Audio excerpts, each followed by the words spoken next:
Welcome back to SwitchCorner. Today we're going to be taking our first look at Spellbreak on the Nintendo Switch. We're going to be looking at gameplay, what to expect, graphics, frame rate, monetization, and then just generally if it's worth the space on the SD card. It's not a monster file this one, but it's still a decent size at 2.3 gig. So with that luck, hit subscribe if you love the Switch as much as we all do here. Join our growing family and let's get started.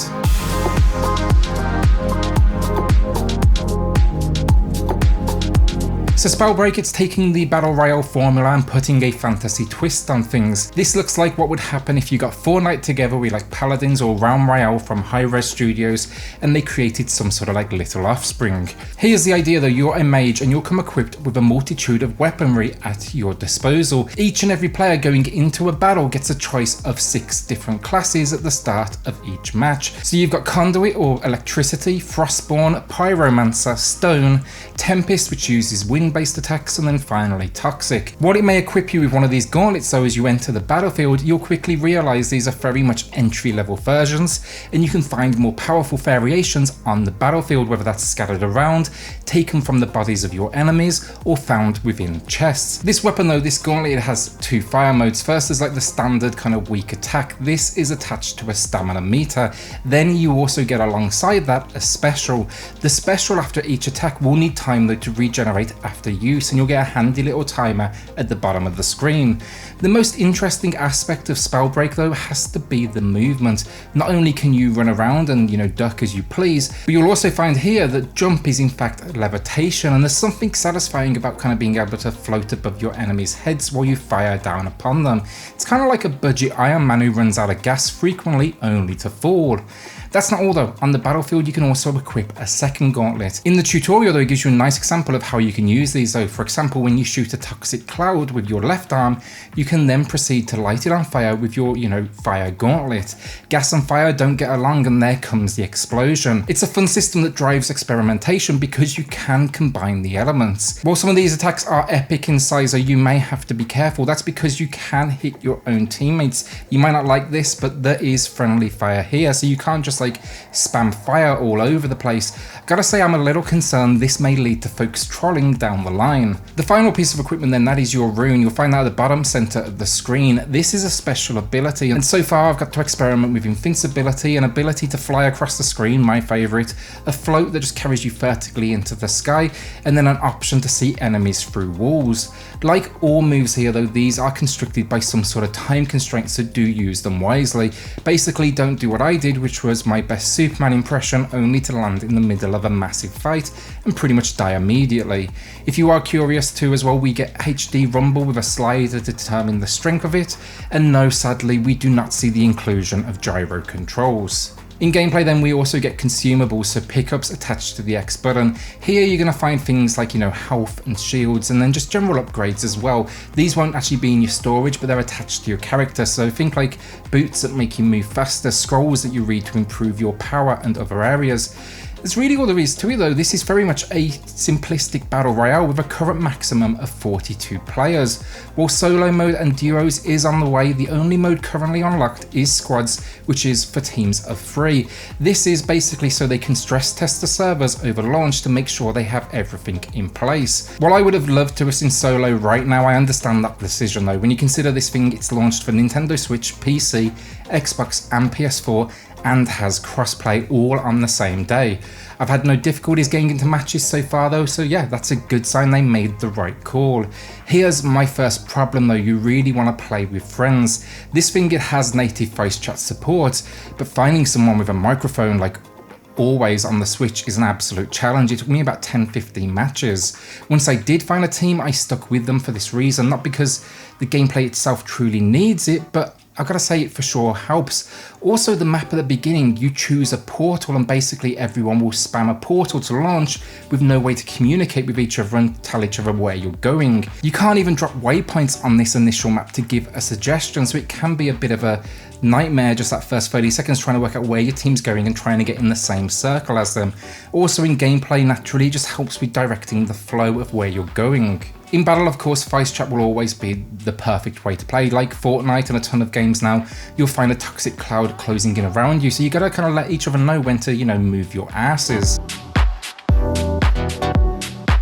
So I'll be upfront, here's the problem right now for Switch owners. It's targeting 30 FPS, but at times struggles quite a bit. In fact, it nearly always fluctuates down from that. In the most intensive of battles with all the weapons firing and explosions and all that good stuff, I dropped as low as 22-23 frames per second. For an online game, especially a cross-play one, this causes problems.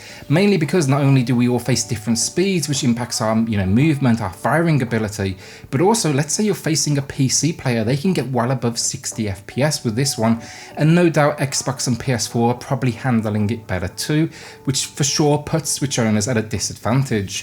For me, a game like this needs to be locked out, and honestly as well, really it needs to be 60 FPS. Look at Royale and Paladins, absolutely smooth and locked out, which creates a very even playing field. It's not a game changer, I still won multiple matches, but do know that we're not playing on an even battlefield here, and no doubt in a few weeks when everybody's getting better, we're really going to start to notice that difference.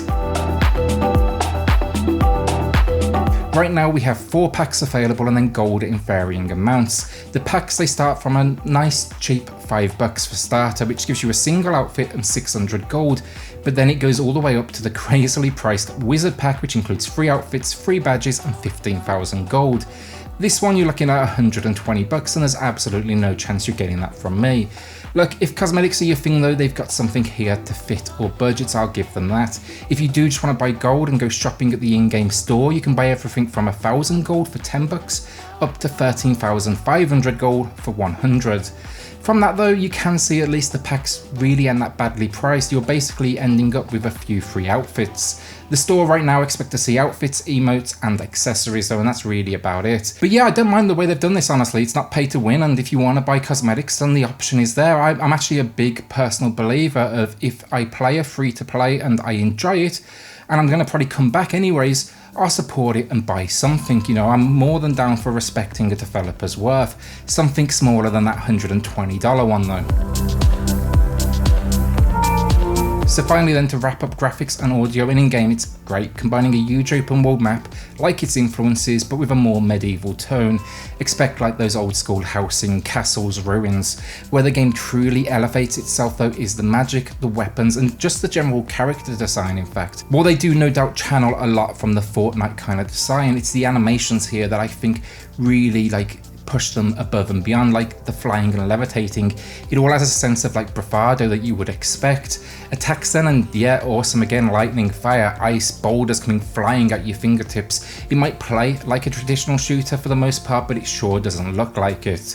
Menus then, and they're easy to navigate, and yeah, that's really honestly all you need. Audio then, and there's not a lot to it honestly. The attacks sound great and the music, it's one looping track over and over again, and yeah, kudos because it's yet to drive me insane, so that's gotta be a good thing. Overall, Spellbreak is fun, and if you fancy a different take on the genre, this may be for you as it's putting magic at your fingertips and it's a great call.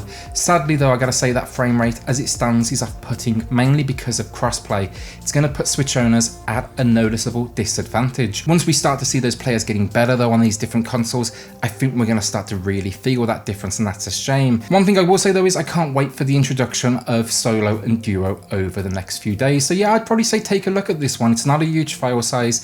It's free as well, so there's worse ways to spend your time. It's just going to be telling now over the coming weeks how much this frame rate impacts the Switch and how the PS4 and Xbox builds run in comparison. Hopefully they'll introduce a system though where you can choose what systems you personally want to compete against, like Call of Duty Warzone can handle PS4 and Xbox, but those on PC, I think once they learn the ropes are going to absolutely destroy us just with that clear advantage. It is a shooter though, it should be 60 FPS, but here I'd honestly just be happy with a locked 30. With that then, look, thanks for watching. Will you be giving this one a shot on the Switch or going elsewhere to play it? I had fun, but it's not enough just yet to hook me and keep me locked in on the Switch. I'm going to be sticking to Paladins for my online glory. If not this game though, what's your online game of choice? Then as always, look, a massive shout out to the patrons of the channel who are just going above and beyond to support SwitchCorner. Helps more than you know, so thank you all so much. If you want to check that out for yourself, it is linked in the description down below. With that then, look, hit subscribe if you love the Switch as much as we all do here. Join our growing family, and I'll see you all on the next video. Thanks everyone.